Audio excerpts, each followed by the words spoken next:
Hello Fish World. Today we're going to be taking a look at the Finnex external hang-on box. Alright guys, so let's take a closer look at the Finnex external hang-on breeder box. Here's our box, here's what it looks like, and we're not going to talk a whole lot about this, but you can see, you can get a good idea of what it looks like from the box put together. But let's get to the actual breeder box. So here is our actual breeder box, and if you take a look, I'm going to measure this out for you guys so you can see.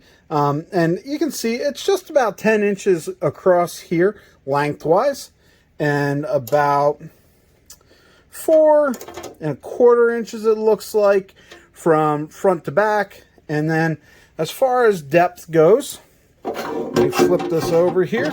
I apologize, I'm sure some of you guys aren't used to inches, but that is what I use here in the United States. So our depth for this is about 5 inches. It is a pretty good sized breeder box. It's one of the larger ones out there, and so that is definitely one positive about this breeder box. If you're looking for a larger breeder box, here it is. Now, one of the pieces that comes with it, and pull it off here and show you, this is the little fence that it talks about. That goes right here in the very front of your breeder box to be able to try to stop the fry from swimming out. Now, one thing about this fence that I don't love, that's a little tricky to see here on camera, is those slots are pretty big, and there's an awful lot of fry that would be able to swim out of this breeder box. So what I would do is right here on top is I would actually add a little piece of sponge or something, just so that your fry don't swim out when you're not ready for them to swim out. This particular breeder box is built to hang off the side of your tank. So you can see here, there's this slides right here. This is where your tank would be, and it's just going to sit right on your tank like that. Down here at the bottom, you'll see there's a couple little notches, and that is made for, there's two of these. Let me grab the other one and show you. There's two of these right here, and what those do is you slide them right into those little notches at the bottom, and that's going to make it so that you can adjust your tank so that it's sitting on that glass. Turn this way a little bit for you. It sits on the glass, and you can adjust these so that it holds the breeder box nice and level for you. So that's what those are for. Next, let's take a closer look at, for our breeder box, how we're going to bring the water into the tank. And this is one of the things I really do like about this particular breeder box. So there's a couple of things we have here. First, you've got your intake pipes.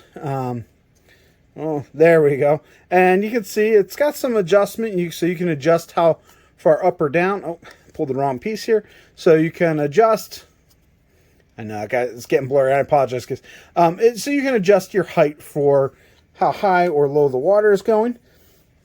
And it comes with a little spray bar here, which I really appreciate. I think this is one of the neat features it has there. And so you can see it's got a couple different slots there. And so that spray bar, again, that also, you can adjust and slide this. And I like to have it slid all the way in.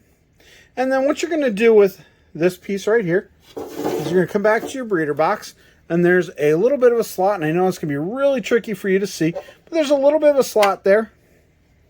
And this is just going to slide right in there like that. And your intake pipe's going to be in your tank, and then it can flow right out into your breeder box. Now, we have a pump right here. And so we can use this pump and attach it with our L hose here, or tube here. And we just slide that right over there. The pump also comes with a little bit of a piece for your intake, so we can kind of keep some debris out of there. And you can take that and add that to your pump and slide it over there like that, and that's going to pump the water up there for you. And so the water's going to pump through your pump here, up, and out through your spray bar into your breeder box. Now, what I like about this, though, is it's not the only option you have. Finnex has actually decided to give you two different options, and the other option is this piece right here.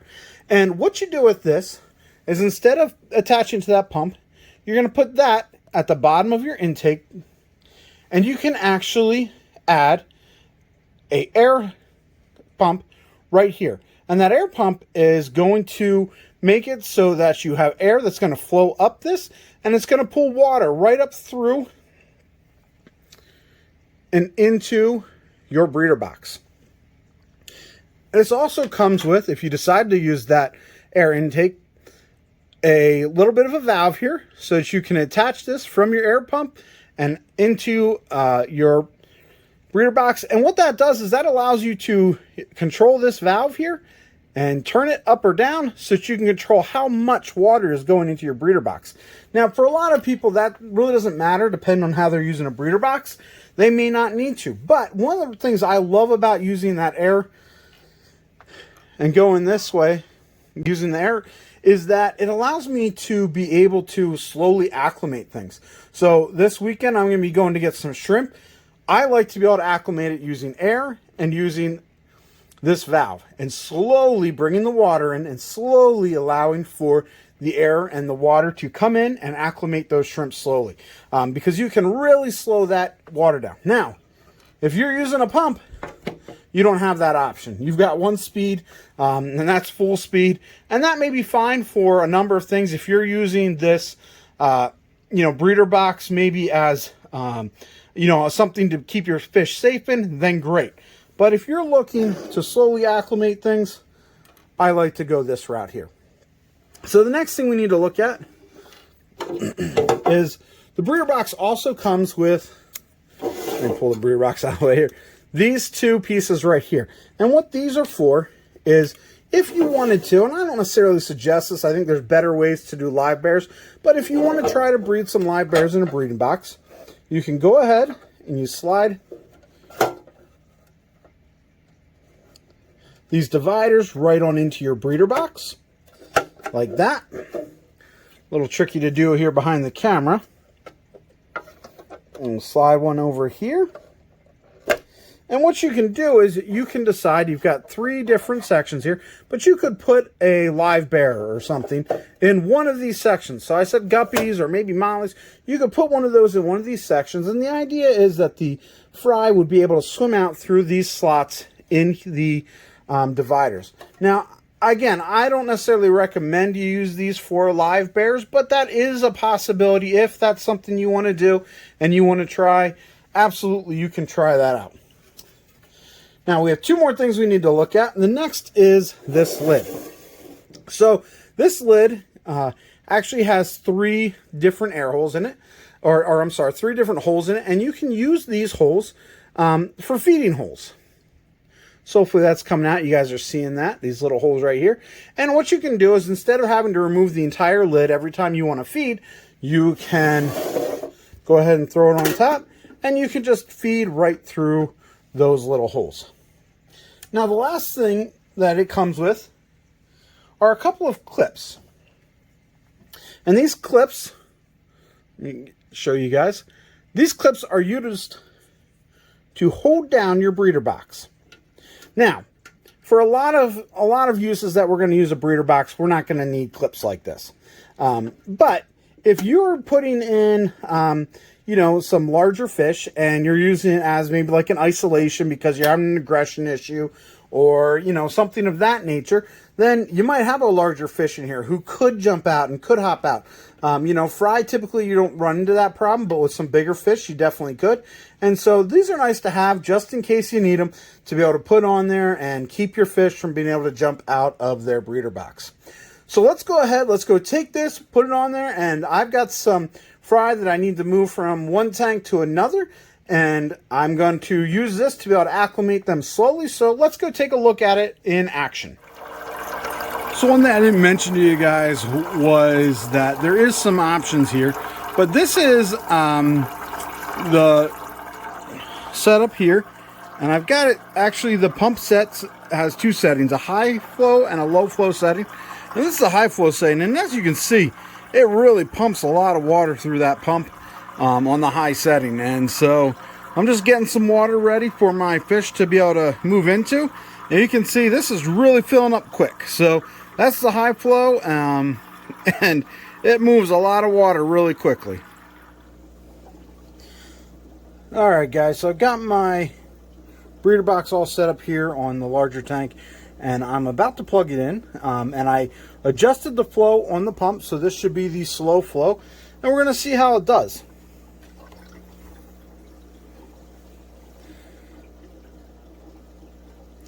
So you can see, I mean, that flow is still pretty good, but definitely slower than it was before. Now, I don't know if I necessarily love the flow for acclimating something like a shrimp. I think that flow is too much. But for what we're doing here, I think this is going to work out well. I think this will do a good job getting these guys ready to go in this 20 gallon.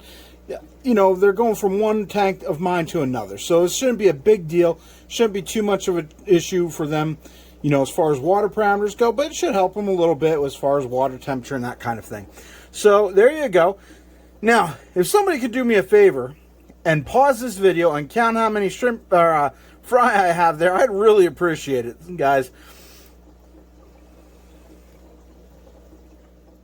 All right, guys, I hope you enjoyed that video and you found it helpful in your deciding if you want to get the Finnex breeder box. I do think it's a really good product. I think there has a lot of uses for it. I'm going to be showing you in an upcoming video how you can adjust that and use that air pump so you can adjust the flow and really slow it down. Really helpful for a shrimp. I'm going to be getting some shrimp in this weekend, and I'm going to be using that to help me acclimate those shrimp into my tanks. Make sure you check out my other breeder box videos. I'll leave a link right here. And thanks for watching. Have a good one.